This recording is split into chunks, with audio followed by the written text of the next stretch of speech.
Pode começar?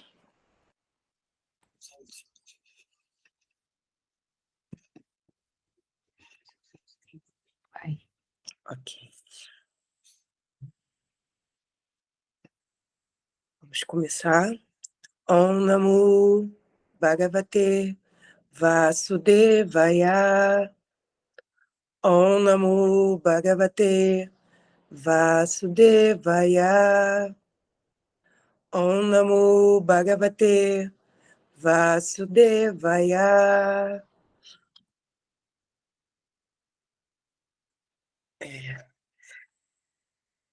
Canto 1, capítulo 9, a morte de Bhishmadeva na presença do Senhor Krishna. Verso 5. Simplesmente para ver o líder dos descendentes do rei Bharata, Bhishma, todas as grandes almas do universo, a saber, os rishis entre os semideuses, brahmanas e reis, todos situados na qualidade da bondade, reuniram-se ali. Verso 8. E muitos outros, como Shukadeva, Goswami e demais almas purificadas, Kashyapa e Angirasa, e outros, todos acompanhados de seus respectivos discípulos, chegaram ali. Vou ler mais uma vez. Canto 1, capítulo 9, a morte de Bhishmadeva na presença do Senhor Krishna. Verso 5.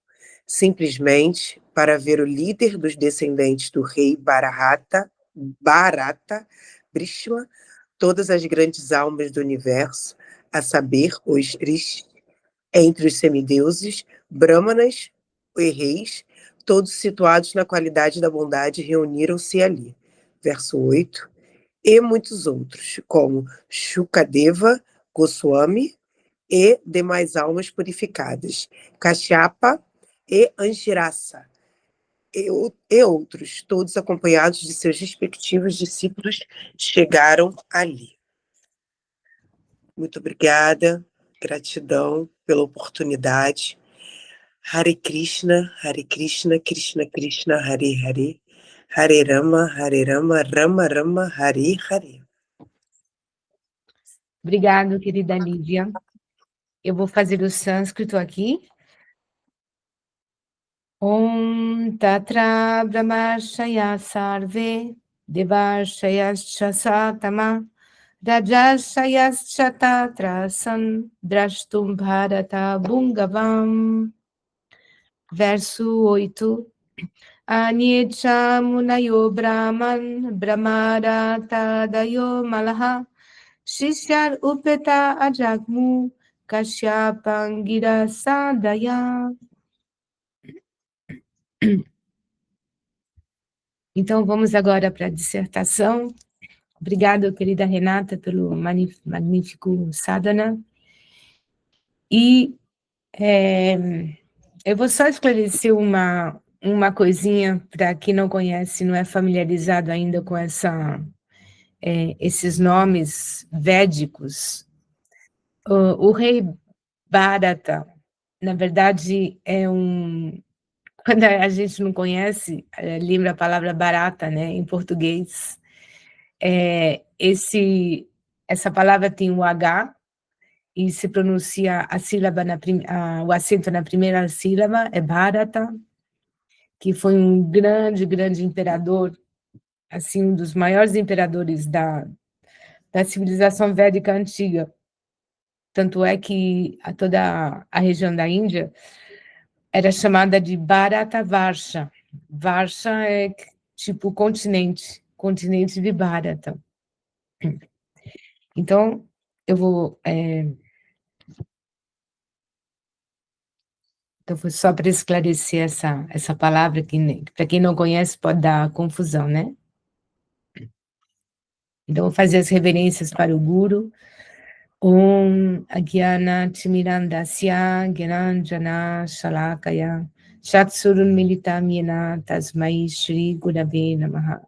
Hare Krishna, Krishna Krishna, Hare Hare. Hare Rama, Rama Rama, Hare Hare. Então, nesses versos, esse capítulo que está começando agora, a morte de Bhishmadeva na presença do Senhor Krishna. Bhishmadeva, e ele foi era o general da guerra do campo inimigo, dos Kauravas, tinham os Pandavas, que eram Arjuna, seus irmãos, acompanhados de Krishna, e o campo oposto inimigo eram os Kauravas, que eram primos, na verdade, né? E Bhishmadeva era o general encarregado dos Kauravas. E aqui está dizendo que todas as grandes almas do universo, os rishis, os brahmanas, os reis, todos vieram para ver Bhishmadeva no leito de morte, né? Sukadeva Goswami também, o Sukadeva Goswami foi o filho de Vyasadeva. Vyasadeva foi o grande sábio que compilou os Vedas, né? Que até então eram de forma oral, e Sukadeva Goswami é o narrador do Srimad Bhagavatam. E então Bhishmadeva foi assim, apesar de estar no campo inimigo, ele foi uma grande alma. Tanto é que Devananda Prabhu explicou ontem, né, que ele foi um dos 12 Mahajanas, uma das grandes almas, né, seres que deram um exemplo para a humanidade, um grande mestre, porque ele mostrou assim um exemplo do dever, da justiça, e ele fixou a sua mente completamente em Krishna no momento da morte. E essa é a perfeição do yoga. Ele foi um yogi perfeito, porque no momento mais importante da vida, o momento mais importante depois do nascimento é a morte. E a vida toda ela leva, normalmente ela deve ser moldada para a preparação desse último momento, que é o momento da morte, a morte do corpo físico, né? Porque a alma ela é eterna, não morre. E esse momento ele é tão importante porque ele vai definir o nosso próximo nascimento. Então, na Bhagavad Gita, Krishna explica que, de acordo com a consciência que você tem no momento da passagem, isso vai definir o seu próximo nascimento. Então, isso daí, para quem entende o processo da corporificação, né, e da passagem do samsara, né, de reencarnação, como se diz, o processo de renascer e morrer, então é muito importante esse momento final, porque a maioria das almas condicionadas, elas estão totalmente presas na concepção corpórea, então pensam nos netinhos que estão deixando, nos filhos, filhas que estão deixando para trás, na herança, no que não foi vendido, nas frustrações delas, nas coisas que elas não puderam né, fazer e satisfazer nessa vida. Então, a mente e a consciência é totalmente voltada para o personagem. Então, é óbvio que elas vão renascer num corpo que vai continuar o que elas pararam. E com o conhecimento, para aquele ser que obtém o conhecimento védico, o conhecimento de que nós, almas eternas, nossa verdadeira natureza não é de renascer e morrer, renascer em corpos feitos de carbono, de elementos densos que vão se desfazer, né? Assim, no fim da vida, e que é cheio de limitações, que está propenso a doenças, a acidentes, a sofrimentos, a traumas, e, em última instância, ter que abandonar todos os seres queridos, tudo, os apegos que é normal, a alma, ela quer se distrair, ela quer se divertir, quer ser feliz, então, claro que nós temos apegos, né? Uma casa bonita que você conseguiu com muito sofrimento, aquelas joias de ouro lindas que você conseguiu economizando o dinheiro do seu trabalho duro de anos e anos, filhos que você conseguiu com muito trabalho educar e tornar seres maduros e prósperos. Claro que é um apego natural. A alma, ela é apegada, é normal esse apego. Mas o que não é normal é se apegar a coisas e seres que são temporários. É esse o grande problema. E essa é uma grande a fonte de sofrimento da alma condicionada, né? Ter que se desapegar de tudo aquilo que ela se apegou, porque é normal se apegar, né?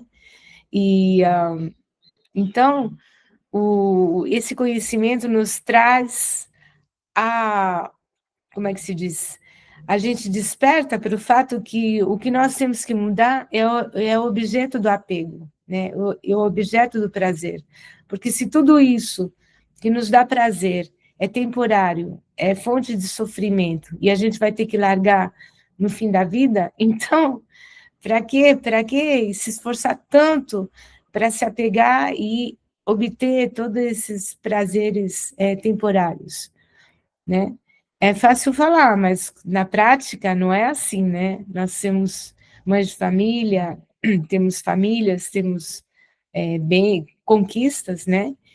Então, por isso que é indicado pelos sábios, desde assim a idade mais nova possível, e quando a gente encontra esse caminho, poder rápido, poder mudar, né? Transformar nossa consciência para o fato de que nós devemos colocar nossa energia o mais possível para desenvolver a, a consciência espiritual, para sair da ignorância, sair dessa ilusão que todo o material vai nos dar felicidade, né? Que essas conquistas vão nos dar felicidade. Sim, elas nos dão felicidade, porque a gente precisa de conforto, a gente precisa ter filhos que tiveram sucesso na vida, né? Para se sentir que nossa missão é realizada. Mas, ao mesmo tempo, ver tudo isso como um jogo, não levar isso tão a sério. É esse o ponto crucial, né? De estar ao mesmo tempo levando a nossa vida condicionada, porque é nosso dever, nosso dharma, né? A gente foi colocada numa posição, para quem tem filhos, maridos, profissões, né, responsabilidades, tem que fazer, porque é através disso que a gente avança, mas, ao mesmo tempo, cultivar o conhecimento, cultivar a nossa consciência espiritual, cada vez mais, né, para poder... Por isso que o sadhana é tão crucial. É um remédio, assim, fundamental, que vai te curar dessa ilusão, dessa ignorância, que você é o corpo, que você é esse personagem, e que toda a energia é voltada só para satisfazer o personagem. O sadhana, né, essa yoga que nós praticamos todo dia, a meditação nos mantras, os pranayamas e o conhecimento que você cultiva, né, estudando a Bhagavad Gita, o Bhagavatam, estudando com mestres qualificados, isso pouco a pouco vai te despertando para o fato de que não, a vida é como uma gota de orvalho numa pétala de flor, ela passa muito rápido. E é uma oportunidade preciosa para eu poder cultivar e despertar a minha verdadeira consciência livre, livre de ignorância, livre de ilusão. Então, o ser que chegou a esse ponto, ele é extremamente afortunado, porque ele vai poder ser como Bhishmadeva, que no leito da morte, ele fixou a sua mente em Krishna, e ele obteve a liberação do samsara. Ele obteve a liberação e retomou sua forma eterna, né, sua condição de alma verdadeira na transcendência. Essa é o sucesso máximo da vida. Então, para chegar a esse ponto, a gente precisa cultivar. Não importa onde você começou. Se você começou como criança, ótimo, beleza. Se você começou na idade adulta, ok. A gente faz o que melhor que pode, né, como é que é? Com o que a vida nos dá, mas no momento que você toma consciência dessa importância tão, assim, né, tão crucial na vida, aí você coloca toda a energia, você tenta colocar, não é fácil, porque nós temos muitas responsabilidades, o tempo é muito curto, né? Sobretudo nessa época, tem tantas responsabilidades e tem tem o engarrafamento, tem isso, tem aquilo, sempre, sempre, sempre vai ter obstáculos. Hoje os obstáculos são assim, no passado eram outros obstáculos, mas sempre vai ter obstáculos para que a ilusão também é uma, como que se diz? É um aplicativo do Senhor Supremo que está aí constantemente nos testando, né? Nossa determinação e fazendo com que a gente veja se realmente é o que a gente quer, né? Esse caminho do despertar, ou se a gente quer voltar para a cela, a gente quer voltar para as cavernas, né? É como se fosse um funcionário do governo, né? Essa ilusão está sempre aí na frente, nos desencorajando. Ah, mas eu tenho muitas ocupações.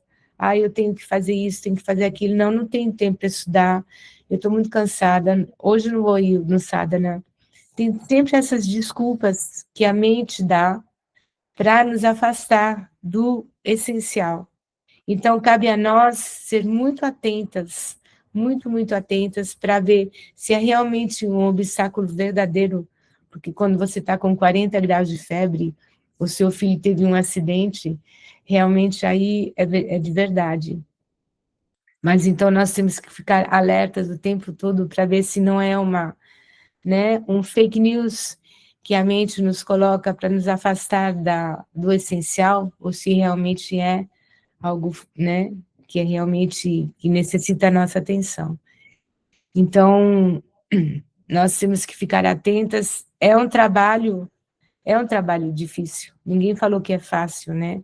A vida espiritual não é fácil, mas as compensações, os frutos que nós vamos conseguir são imensos.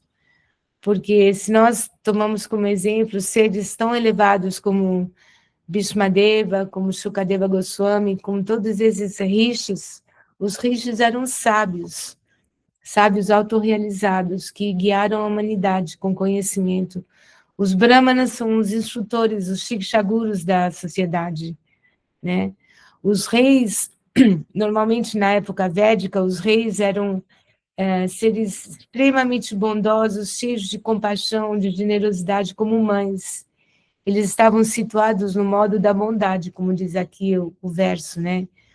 Então, na antiguidade, a sociedade humana ela era guiada por seres maternais, cheios de compaixão e cheios de amor, e por isso que eram sociedades que evoluíam de forma assim muito harmoniosa, equilibrada, com seres maduros, espirituais, e ao contrário do que é agora na era de Kali, né? Que é tudo contrário. Os reis são muito luxuriosos, materialistas, procuram ter a posição, só estão interessados em posição, em riquezas, né? Em títulos. Os brahmanas hoje em dia são degradados também, porque eles procuram ter dinheiro em troca do conhecimento, o que não cabe ao Brahmana. Normalmente o Brahmana não procura os bens materiais, ele dá o conhecimento assim, de forma espontânea, sem procurar nada em troca. Um Brahmana, ele é o orientador, ele é o Shikshaguru da sociedade, e ele não procura nada em troca, ele depende da benevolência do Senhor Supremo para prover o que ele precisa. Normalmente os brahmanas na época védica eram pobres em sentido de opulência material, mas eles tinham tudo o que eles necessitavam para viver de forma confortável, né? Os brahmanes se dedicavam a cultivar o conhecimento e transmitir o conhecimento, então eles não estavam interessados em cultivar, obter riquezas, posição, tudo isso, né? Então é isso, gente. Nós estamos numa época que tem muito desafio, né? Sempre houveram desafios. Nessa época, os desafios são esses, que nós temos muita opulência material que se tornou um obstáculo para a busca espiritual. O mínimo a gente precisa para ter paz, conforto, para a gente poder se dedicar ao cultivo espiritual, mas muito se vira um detrimento, porque aí tua mente fica só focada, né, no material, nessas facilidades que se tornam, né, dão tanto problema o tempo todo. Então, cabe a nós fazer sempre, todo dia, né, a cada momento, tomar a decisão justa para encontrar um equilíbrio, ser honesta consigo mesmo, realmente o que eu preciso para... Será que eu preciso disso daí para me facilitar a vida, para eu poder me dedicar aos meus deveres espirituais, né? Minha bhakti, meu sadhana, meu estudo. Será que eu preciso disso ou não? E também saber, né, equilibrar se a mente está muito frustrada, então você tem que ir comprar seu vestido e seu sapato novo, aí ela vai ficar mais sossegada. Sempre tem que medir, não pode se tornar fanático de um lado ou muito, assim, livre do outro lado. Sempre tem que ficar procurando o equilíbrio, né, a harmonia. Eu tenho que, talvez, deitar mais cedo para poder levantar mais cedo para o sadhana. Tenho que comer menos à noite, ou comer, mas algo que não vai me atrapalhar meu sono durante a noite. Senão eu tenho que acordar o tempo todo para ir no banheiro, ou tomar, que não vai me deixar dormir, porque eu comi algo que vai me excitar a mente, vai me dar muita energia. Todos esses detalhezinhos a gente tem que calcular para nós termos paz e saúde e tempo disponível para a gente ir no essencial, porque a vida é isso, a vida humana, ela tem que ser voltada para o momento final, que é o mais importante, e isso vai definir a nossa próxima vida, tá bom? Então, eu vou parar por aqui. Muito obrigada pela atenção de todos. Hare Krishna, Krishna Krishna, Hare Hare, Hare Rama, Rama Rama, Hare Hare. Ó energia suprema de amor divina, desperta-me, eleva-me, envolve-me, protege-me. Hare Krishna, Hare Krishna.